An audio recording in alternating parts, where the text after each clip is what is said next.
बायजू के मैनेजर और उसके सेल्समैन के बीच में इस कॉन्वर्सेशन को सुनिए। अरे मैं लात मारूंगा, तेरा कचरा उठाने के लिए यहाँ पे नहीं हूँ। समझ नहीं आता कि रिटार्डेड है क्या? यहाँ पर सेल्समैन को गालियां पड़ रही है क्योंकि उस सेल्समैन ने जिस पेरेंट्स को कोर्स बेचना था उसे कहा जा रहा है कि तूने इन पेरेंट्स को उतना प्रेशराइज नहीं किया और इसीलिए उन्होंने तेरा कोर्स नहीं खरीदा।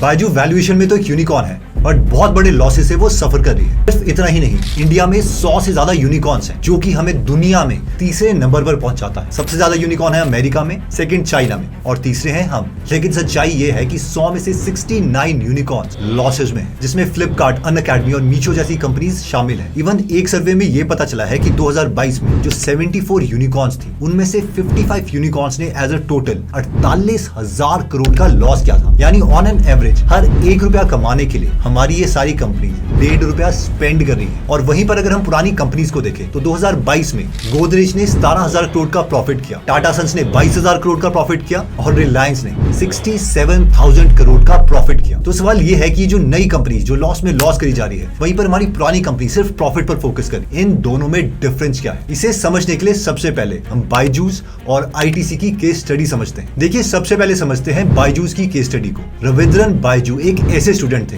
जिनके एक बार नहीं 2 बार कैट में 100% लाए, जिसकी वजह से उनके पास एक टाइम पर 15 करोड़ स्टूडेंट थे और उसी की वजह से जो उनकी कंपनी की वैल्यूएशन है वो 1,76,000 करोड़ पहुंच गई थी। लेकिन फिर अचानक से इसी के इन्वेस्टर्स ने कहा कि भाई अगर हमें अपनी कंपनी पब्लिक ले जानी है तो इतनी वैल्यूएशन पे कोई भी शेयर्स नहीं खरीदेगा। इसलिए उन्होंने ही इस कंपनी की वैल्यूएशन कम करके 64,000 करोड़ कर दी। ये सब इसलिए हुआ क्योंकि 2021 में इन्होंने 2428 करोड़ का लॉस किया था और एक झटके में 2500 एम्प्लॉइज को बाहर निकाल दिया। अब सवाल आता है कि इतना इंटेलिजेंट स्टूडेंट, इसकी कंपनी तो बहुत आगे होनी चाहिए थी, लेकिन ये लॉसेस में क्यों आई? इसके 3 मेन रीजन है। सबसे पहला है रॉन्ग एक्विजिशन। हम सब जानते हैं कि इनकी सबसे बड़ी गलती क्या थी, व्हाइट हैट जूनियर को एक्वायर करना। और ये कंपनी खरीदी गई थी $300 मिलियन हार्ड कैश में, मीनिंग कि इन्होंने 2300 करोड़ रुपए हार्ड कैश करण बजाज और उनके इन्वेस्टर्स को दे दिया जो कि व्हाइट हैट जूनियर के फाउंडर थे। अब नॉर्मली होता यह है कि जब भी एक कंपनी खरीदी जाती है तो उन्हें थोड़ा सा कैश और ज्यादातर शेयर्स मिलते हैं, लेकिन इन्होंने पूरा कैश दिया था, जिसकी वजह से हुआ यह कि जब रिसेंटली बायजू की फाइनेंशियल स्टेटमेंट आई तो उन्होंने टोटल 4500 करोड़ का लॉस किया था, जिसमें से 26% यानी करीबन 1100 करोड़ रुपए का लॉस सिर्फ व्हाइट हैट जूनियर की तरफ से था। आप इस कॉल को सुनिए। घर में घुस के मारेंगे, तुम्हारे घर में घुस के मारेंगे। चुप, बायजूस से बोल रहे हो? इस कॉल में सेल्समैन पेरेंट्स को डांट रहा है, यानी जिसे कोर्स बेच रहा है उसे डांट रहा है कि वो उसका कोर्स नहीं खरीद पाए। मतलब कि एक तो आप लोगों को महंगा कोर्स बेच रहे हो, उन्हें जबरदस्ती कोर्स बेच रहे हो और उसके बाद उनको सर्विसेज भी नहीं प्रोवाइड कर रहे। इनके लॉसेस का तीसरा सबसे बड़ा कारण है हाई एक्सपेंसेस। मैकडॉनल्ड, बायजूस और हाइसेंस, ये 3 कंपनीज हैं जिन्होंने फुटबॉल वर्ल्ड कप को स्पॉन्सर किया था। अगर हम 2021 की बात करें तो मैकडॉनल्ड ने उस साल 1,76,000 करोड़ का रेवेन्यू किया था, हाइसेंस ने 48,000 करोड़ का रेवेन्यू किया था और ये दोनों कंपनीज प्रॉफिटेबल थी और सिर्फ हमारी बायजू ये लॉस मेकिंग कंपनी थी। लेकिन नहीं, इन्हें वहां पर जाके मार्केटिंग करनी ही थी। एनीवेज, अब हम आते हैं दूसरी केस स्टडी में जिसका नाम है आईटीसी। देखिए, आईटीसी जो है वो 5 सेगमेंट्स में ऑपरेट करता है और अगर हम 2023 की बात करें तो इनका नेट प्रॉफिट 19,600 करोड़ रुपए था। देखिए, आईटीसी का मेन फंडा है कि अगर एक प्रोडक्ट काम कर रहा है तो एक और प्रॉफिटेबल प्रोडक्ट बाहर निकाल। देखिए, जब आईटीसी होटल के बिजनेसेस में आ रही थी तो उन्होंने बहुत से होटल ओनर्स के साथ कनेक्ट किया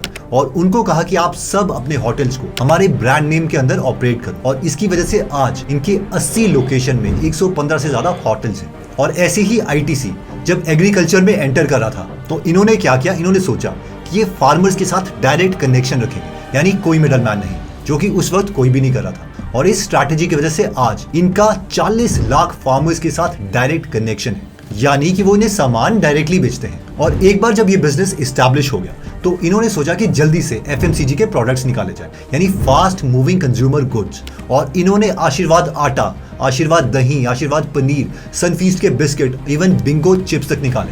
और एग्जैक्टली इनकी प्रोग्रेस इनके नंबर्स में भी दिखाई देती है। 2015 में इनका प्रॉफिट था 9700 करोड़ और ये डबल से भी ज्यादा हो गया 2023 में, यानी 19,400 करोड़। इन 2 केस स्टडी से एक चीज तो क्लियर है कि जहां पर पुराने बिजनेसेस प्रॉफिट प्रॉफिट प्रॉफिट चला रहे हैं, वहीं पर हमारे नए बिजनेसेस यूनिकॉर्न यूनिकॉर्न यूनिकॉर्न चला रहे हैं। इनका गोल सिर्फ एक है कि इन्वेस्टर्स को कन्विंस कर दो, इन 2-4 लोगों को कन्विंस कर दो कि ये इन्हें इतनी फंडिंग दे दे ताकि इनके ऊपर भी यूनिकॉर्न का टैग आ जाए। देखिए, आपको जानकर ये हैरानी होगी कि जोमेटो, मीशो, रेजर पे, भारत पे, क्रेडिट, बायजू, ओयो जैसी कंपनीज को एक कॉमन कंपनी ने फंड किया है जिसका नाम है सिकोया कैपिटल। देखिए, सिकोया जब भी किसी कंपनी में फंड करती है तो उनका मेन गोल होता है कि वो कंपनी ग्रो कर रही हो ग्रोथ बेशक प्रॉफिट में ना हो, ग्रोथ सिर्फ रेवेन्यू में हो या फिर जो कंज्यूमर बेस है उसमें हो, तो भी वो उस कंपनी में पैसे डाल देगी, क्योंकि इनको इंडिविजुअल कंपनी से कुछ नहीं लेना। इनका जो ओवरऑल पोर्टफोलियो है वो इन्हें पैसे कमा के देता है। लेकिन अगर हम इंडिविजुअल कंपनीज के पर्सपेक्टिव से देखें तो इंडिविजुअल कंपनीज अपना दिमाग लगाने के बजाय फिर पैसे फेंकने लगती है और इसीलिए वो लॉसेस में चली जाती है। अगर इसका मैं आपको एग्जांपल दूं तो 2022 में ग्रो ने 350 करोड़ का रेवेन्यू किया, लेकिन इसका 73% 254 करोड़ रुपीस मार्केटिंग में स्पेंड करें। वहीं पर जीरोधा, जो कि स्टॉक मार्केट ब्रोकर ही है, उसने कमाई की 4963 करोड़ रुपीस और इसमें से सिर्फ 1.7 करोड़ रुपए मार्केटिंग में स्पेंड करें। और जहां पर अब ग्रो कंपनी का 239 करोड़ का लॉस है, वहीं पर जीरोधा का आज का प्रॉफिट 2700 करोड़ है, यानी सब टैक्स वगैरह देके 2700 करोड़ रुपए अपनी जेब में। अब सेकंड रीजन आता है finding a market gap. Market gap का मतलब है ये पता लगाना कि मार्केट को एग्जैक्टली इस वक्त किस प्रोडक्ट की जरूरत है। अगर मैं 1939 की बात करूं तो उस वक्त जो बिस्किट्स थे वो बाहर से इंडिया में इंपोर्ट होते थे, जिसकी वजह से जो उनकी कॉस्ट थी वो बहुत ज्यादा थी और इसी वजह से जो अंग्रेजों का ब्रांड है ब्रिटानिया, वो ही इंडियंस को खाना पड़ता था। अब हुआ ये कि उस वक्त हमारी कंपनी थी पार्ले और वो कन्फेक्शनरीज का काम करती थी, यानी उनका पहला प्रोडक्ट भी एक ऑरेंज टॉफी थी। उन्होंने देखा कि कई लोगों को ये जो बिस्किट है वो बहुत महंगे लगते हैं, इसलिए सेम क्वालिटी का एक सस्ते प्राइस में बिस्किट लॉन्च होना चाहिए। यानी उन्होंने मार्केट गैप देख लिया और इस प्रोडक्ट को लॉन्च किया, जो आज हम सब जानते हैं, पार्ले जी। ये प्रोडक्ट बहुत फेमस हुआ। सेकेंड वर्ल्ड वॉर के दौरान जो ब्रिटिश इंडियन आर्मी थी वो ब्रिटानिया नहीं, पार्ले के बिस्किट खाती थी। आज पार्ले के पास 130 से भी ज्यादा फैक्ट्रीज हैं और 50 लाख से भी ज्यादा रिटेलर्स हैं, जिसकी वजह से 2022 में पार्ले ने 16,000 करोड़ रुपए का रेवेन्यू किया। और इसके अंगेंस्ट अगर हम नई कंपनीज की बात करें तो वो बिना मार्केट गैप को पहचाने ही नया प्रोडक्ट लॉन्च कर देती है। फॉर एग्जांपल कोविड के टाइम में सुपर लर्न नाम का एक स्टार्टअप लॉन्च हुआ था, जिन्होंने yoga, arts, crafts, dance, sudoku, वैदिक मैथ जैसी एक्टिविटी स्टार्ट करी थी 3 से 13 साल के बच्चों के लिए। अब उस टाइम लॉकडाउन था, इसलिए पेरेंट्स अपने बच्चों के लिए कोई भी प्रोडक्ट खरीद रहे थे, लेकिन लॉकडाउन खत्म होते ही ये कंपनी ना जाने गायब होगी, क्योंकि ये लॉस मेकिंग कंपनी थी। नई कंपनीज के फेल होने का तीसरा सबसे बड़ा रीजन है कि ब्लाइंडली फॉलोइंग फॉरेन कंट्रीज। देखिए इंडिया के जो मैक्सिमम स्टार्टअप्स है वो फॉरेन कंट्रीज को फॉलो करते हैं। हमें लगता है जो वेस्ट में चला है बस उसको कॉपी कर लो, वो इंडिया में तो चल ही पड़ेगा। और एग्जैक्टली वैसे ही जोमेटो और स्विगी स्टार्ट हुआ था। जोमेटो कॉपी है ग्रबहब कंपनी की और स्विगी कॉपी है डोरडैश की। इसका मैं आपको एक बहुत ही इंटरेस्टिंग एग्जांपल देता हूँ। 2 कंपनीज थी, अर्बन धोबी और आपका धोबी, जो कि कपड़े धोने का काम करती थी। इन्होंने क्या किया, इन्होंने फॉरेन कंट्रीज देखी, वहां पर लॉन्ड्री बिजनेसेस बहुत सक्सेसफुल है और इन्होंने डायरेक्टली उस बिजनेस को इंडिया में कॉपी कर दिया। अब फॉरेन में क्या होता है कि अगर 4 लोगों के कपड़े धोने हैं तो उसके लिए ये लॉन्ड्री बिजनेसेस करीबन $200 लेते हैं, यानी 16,000 रुपए के आसपास। बट इंडिया में मुंबई जैसी सिटीज में 2100 से 3,000 रुपए लेके बाई आपके 4 बार महीने में कपड़े धो देती है, यानी 16,000 रुपए में आप 4 से 8 महीने की लॉन्ड्री करवा सकते हो। इसलिए जो नए बिजनेसेस थे वो बंद हो गए, क्योंकि यहाँ पे यूनिट इकोनॉमिक्स काम नहीं करे। यूनिट इकोनॉमिक्स का मतलब है मुनाफे की इक्वेशन। एक बंदे से जो आप कमाई करोगे वो उतनी नहीं हो पाएगी कि वो उस सर्विस के लिए पे कर पाए। इन शॉर्ट, इस टाइप के धंधे को इंडिया में प्रॉफिटेबल करना बहुत ही डिफिकल्ट है। अब इसके ऑपोजिट में आपको एक बहुत ही इंटरेस्टिंग स्टोरी बताता हूँ, जो है बलवंत राय जी की। बलवंत राय जी एक व्यापारी थे लकड़ी के, और उन्होंने नोटिस किया कि जब भी वो लकड़ियां जोड़ते थे तो वो जुड़ती नहीं थी, क्योंकि वो जो ग्लू थी वो बहुत अच्छी क्वालिटी की नहीं थी, प्लस वो जानवरों के फैट से बनती थी, जिसका मतलब है कि उसमें से बहुत बदबू भी आती थी।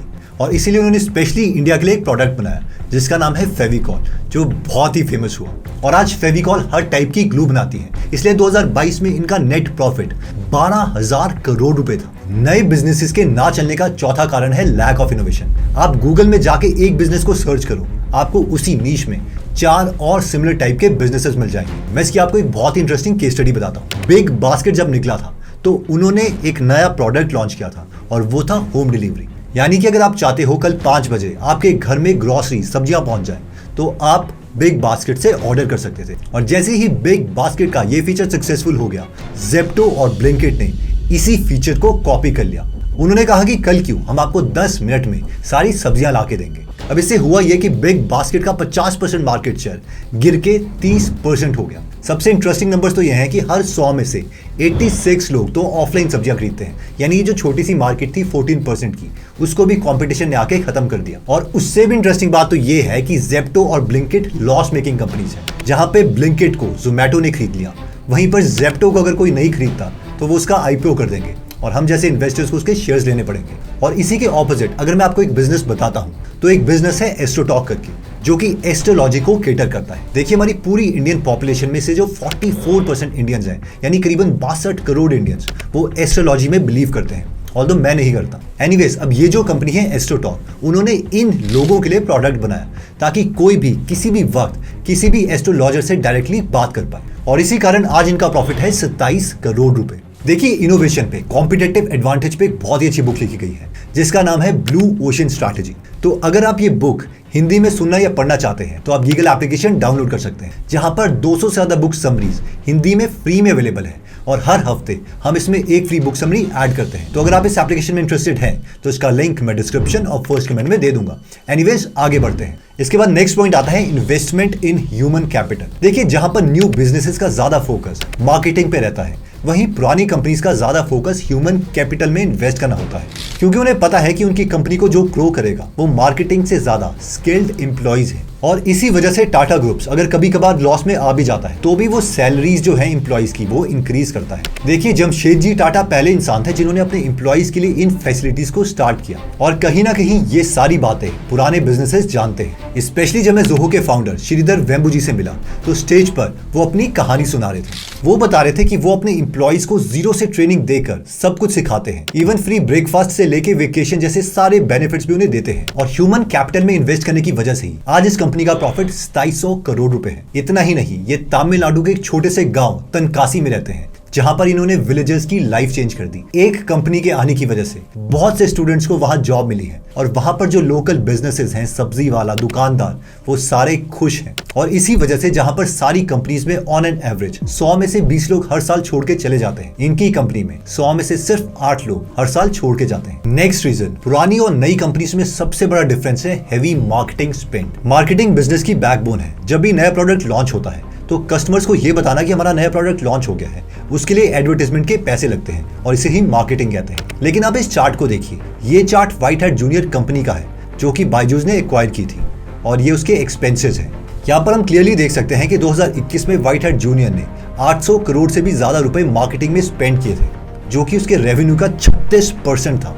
और वहीं इसके अंगेंस्ट हम रघुनंदन कामत जी का एग्जाम्पल देख सकते हैं, जिन्होंने अपनी कंपनी नेचुरल आइसक्रीम को बिना कोई मार्केटिंग के ग्रो किया, और आज वही कंपनी अपनी रेवेन्यू का सिर्फ 1% ही स्पेंड करती है। और अगर आपको इनकी फुल स्टोरी जाननी है तो ये वीडियो हम ऑलरेडी कवर कर चुके हैं, आप इस कार्ड में क्लिक करके ये वीडियो देख सकते हैं। नेक्स्ट बहुत ही इंपॉर्टेंट रीजन आता है डाइवर्सिफिकेशन। जो भी पुराना बिजनेस है वो हमेशा नए नए प्रोडक्ट लॉन्च करता रहता है, यानी वो अपनी प्रोडक्ट की रेंज डाइवर्सिफाई करना चाहता है। इसका मैं आपको एक बहुत ही इंटरेस्टिंग एग्जांपल बताता हूँ। 1977 में जो विप्रो कंपनी थी वो पाम ऑयल बनाती थी, और उस टाइम ये डिसाइड हुआ था कि जो IBM है, यूएस की IT कंपनी, वो बाहर जा रही है इंडिया से। तो विप्रो ने सोचा कि नई कंपनी लॉन्च करनी चाहिए, विप्रो इंफॉर्मेशन टेक्नोलॉजी लिमिटेड। अब क्या हुआ कि 1981 में विप्रो ने एक मिनी कंप्यूटर लॉन्च किया, विप्रो 86 सीरीज वाला, और अपने पहले ही साल में उन्होंने 2 करोड़ का रेवेन्यू किया। अगर इसको हम इन्फ्लेशन एडजस्ट करते हैं आज के टाइम में तो इसका अमाउंट होगा 41.77 करोड़। और अगर हम आज की यानी 2023 की बात करें तो इस साल इनका रेवेन्यू था 92,000 करोड़ रुपीस, और विप्रो का नाम इंडिया की फॉर्च्यून 500 कंपनीज में भी शामिल है। इन कंक्लूजन हमने ये 7 पॉइंट्स देखे जो पुराने बिजनेसेस और नए बिजनेस के बीच का डिफरेंस बताते हैं। अगर आप चाहें तो आप इसका स्क्रीनशॉट ले सकते हैं। और हाँ, अगर आपको लगता है कि ये वीडियो आपके किसी फ्रेंड या फैमिली मेंबर के काम आ सकती है तो ये वीडियो आप उनके साथ जरूर शेयर करें, और गीगल एप्लीकेशन को डाउनलोड करना मत भूलिएगा। जल्दी हम आपसे दोबारा मिलेंगे। जय हिंद।